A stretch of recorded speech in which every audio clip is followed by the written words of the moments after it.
If you are a leader that is actually looking to source a sales leader, I think one of the big potholes that organizations make is they take the best salesperson. Mm-hmm.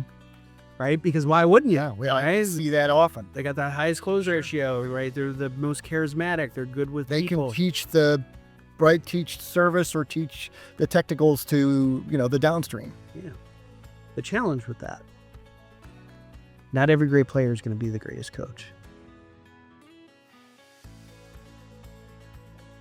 And what ends up happening is organizations that take the top salesperson, turn them into a sales leader, well, they don't actually even like sales leadership. And so they're coming into work every day. They're frustrated because the team isn't getting better. And inevitably, they end up leaving the organization. Mm-hmm. Yeah. So, what are some of the potholes that they can get themselves into? So number one, rescuing. Oh, there's a good one. Tell us about that. Love that one. So sales leader, right? They're the great salesperson. Mm-hmm. They're super good at what they do. And they see the salesperson waffling, whether it's live in the meeting in front of a prospect, and they will come in and jump in and rescue the deal. Now, inevitably, what are they teaching the salesperson? Nothing, right? Yeah, there's nothing gleaned right there. Other than the fact that now I got to take this sales leader on every call that I go on, because when they're with me, we have really good conversations. Deals come across the table. It's enabling behavior. 100%. Yeah. Don't learn a whole lot. And it becomes very hard to scale. It becomes very, very hard to scale. Absolutely. Maybe one more pothole. Not being consistent. So what I would call widening the plate. Okay. So how wide is home plate in the major league? What is it, 18 inches? 18 inches. What is it? Oh, geez. I'm glad we got that on record. I don't know what it is. We think it's 18. 22 inch. I know, someplace in that orbit. What is it in Little League? I don't think it changes. It doesn't change. And sometimes sales leaders will make exceptions for top performers. They will not hold standards that they're holding the rest of the team to. So what are you telling the rest of the team? Well, that's Sarah over there. Sarah's a rock star. She doesn't need to do that. Mm-hmm. And all of a sudden we start to have this shift in culture where it's the haves and have-nots. Well, I have to do that. Well, I don't have to do that. Right. And oftentimes we see that with experienced people, right? We have younger emerging leaders walking through a job, and they inherit an experienced team, right? And so there's oftentimes where problems start as well. 100%. Now we're getting division amongst the team. Yeah. So, one of the potholes that I often see is that they don't want to rock the boat. They want to be Mr. or Mrs. Nice Person. Inserting their authority becomes a little bit difficult, right? It's that transition from doer to manager. Sure. And maintaining friendships, which is hard to do in that equation. And so, I've often found that having a really, really good, let's just say, accountability track with your salespeople, so we have open dialogue, so there's no surprises when conversations do arise.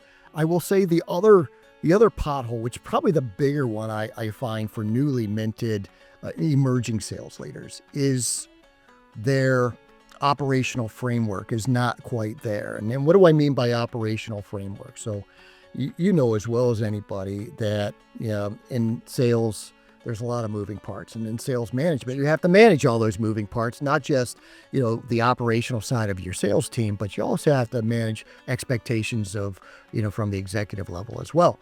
And so, things can move really, really fast.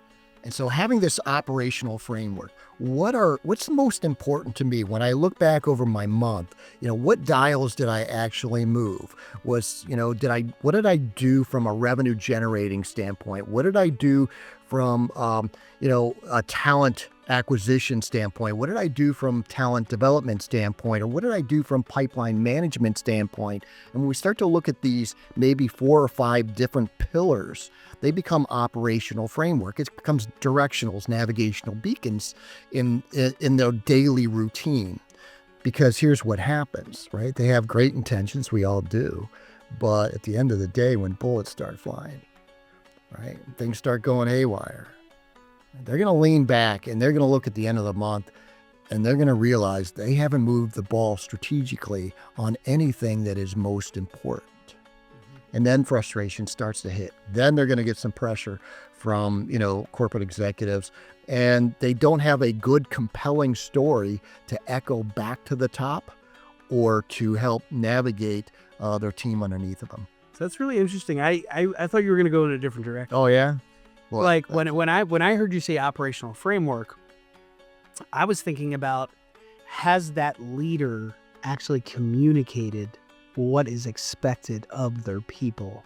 And have they articulated it in a way that the salesperson knows what's expected of them on a consistent basis? Well, and I totally, I can see that, right? I think that's really, really important when we look at operational framework and we start to talk about, developing employees. Well, I think that falls underneath the employee development category, right? Are we having those conversations routinely? Are we right-sizing and calibrating and making sure people are in a good headspace where they understand the expectations? So, right, there's no hidden surprises. Yeah, and like when you think about just an organizational structure, like scale 1 to 10, I'm just kind of curious. As the sales leader on a scale 1 to 10, 1 being like, this is a cake job. 10, like this is bullets flying every day in the trench, right? We're in the fight. Where would you rate that? Well, I think that just depends, right? Some people excel under stress. Right, that's their sweet zone. I mean, I can't say that I'm a whole lot different on that, right? I might not be likable under stress, but I will excel under stress. But I've often said that the sales leader's job is the hardest job in a company. Absolutely hard, and so it's probably a 10. But it absolutely is the most. We have to manage revenue, right? We have to manage top line, grow your people, grow your sales, and grow yourself. And in that pursuit, it's not always easy. And quite frankly, we're gonna get a lot of pressure from the top of our organization to fill the funnel, and to ensure that funnel moves. Right? We've got good funnel hygiene. So let's pretend. Let's extrapolate this a little bit more, and let's pretend that we've got a salesperson that we're having these conversations over and over and over. Nothing's changing, right? Where do we go from there, right? I mean, we get the PIP, but where do we go from there? So we know it's really hard to hire somebody and put them into, especially such a technical role that you were kind of describing. But where do we go from there? What are our options? Well, so is this person just mediocre?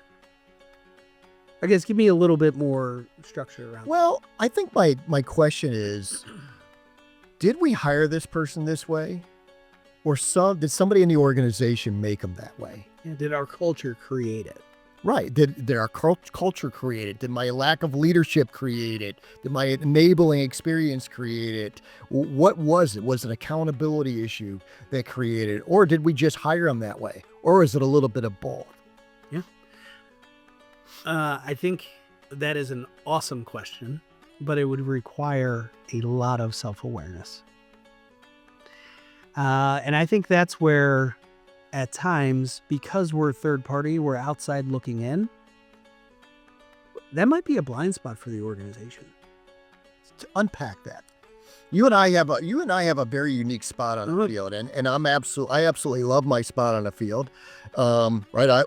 You said it. You kind of coined this phrase. We don't have to be the smartest people. We just have to be the most objective people in the room. So explain that a little bit.